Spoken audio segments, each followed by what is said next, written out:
परमात्मा के द्वारा निश्चित की गई।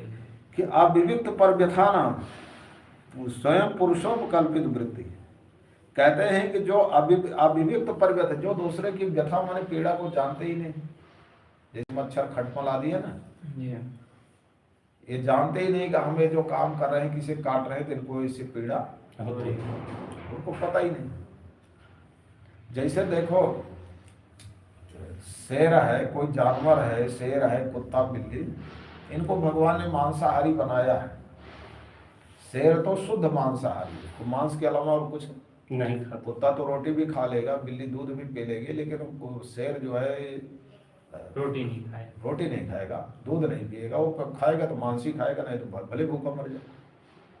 तो अब उसका वो जीवन है, तो वो अगर खाता है तो उसको उतना दोष नहीं होता। दूसरी बात, वो पशु है, उसको पता भी नहीं कि पाप है, वो पाप पुण्य नहीं जानता भी। अब मांसाहारी शाकाहारियों की एक सबसे बड़ी पहचान है कि मांसाहारी शाकाहारी जो जानवर होते हैं, जैसे मनुष्य भी शाकाहारी, गाय है, बैल है, घोड़े है, गधा है, ये सब क्या है? शाकाहारी। ये देखो पानी पिएंगे तो मुंह लगा कर पिएंगे, सीधा मुंह लगाते हैं और पानी पीते। लेकिन जो मांसाहारी होते हैं सीधा मुंह लगा के पानी नहीं पी सकते, वो चाटते हैं जीभ से। देखो कुत्ता आदि है ना, तो जीभ से क्या करते हैं?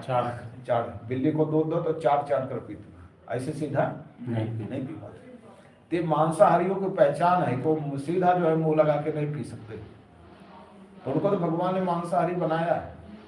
अब मनुष्य को तो स्वाभाविक शाकाहारी है, क्योंकि वो जो है कि ये चाटता नहीं है, चाटता नहीं, पीता, सीधा पीता है। और उसके दांत भी शाकाहारियों के हैं, मनुष्य के दांत है शाकाहारी, मांसाहारियों के दांत भी अलग होते हैं, देखो उनके इतने बड़े बड़े होते हैं, नुकीले। तो कहने का तात्पर्य है कि उनको तो मांसाहारी बनाया, वो खाएंगे, उनको दोष नहीं लगेगा। दूसरी बात, वो पशु हैं, जानते भी नहीं, लेकिन मनुष्य को शाकाहारी भगवान ने बनाया है। दूसरी बात, मनुष्य को पाप पुण्य का ज्ञान भी होता है। अगर ज्ञान है, जानबूझकर पाप कर रहा है जानते हुए भी, तो उसको तो दोष लगेगा। ये बात है। अब जैसे मच्छर है, किसी को काटता है तो मच्छर को नहीं पता कि इसको पीड़ा हो रही है। दूसरी बात है, मच्छर को हमारे आपके जीवन पर ही भगवान ने निर्भर किया है कि तुम जाओ दूसरों का खून पियो। अगर वो आपका खून नहीं पिएगा तो कैसे जिएगा?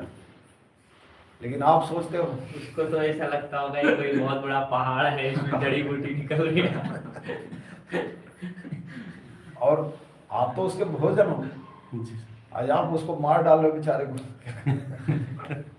तो कहते हैं इसका भी कष्ट उठाना पड़ेगा। तो इससे तो कोई नरक से बचेगा ही नहीं। तो यहाँ पर कहते हैं अविविक्त पर व्यथा, कहते हैं जिनकी भगवान ने जो है वृत्ति माने जीविका को कल्पित माने ईश्वर के द्वारा निर्मित है जिन प्राणियों की, अविविक्त पर व्यथा नाम, जो दूसरों की व्यथा माने पीड़ा को अविविक्त माने जानते नहीं, जिनको दूसरे की पीड़ा का अनुभव नहीं। जैसे मच्छर आपको काट रहा है, आपको पीड़ा हो रही है, लेकिन मच्छर ये नहीं जानता कि हम इसको पीड़ा दे रहे हैं, उसको नहीं पता। कहते हैं स्वयं पुरुष उपकल्पित वृत्ति।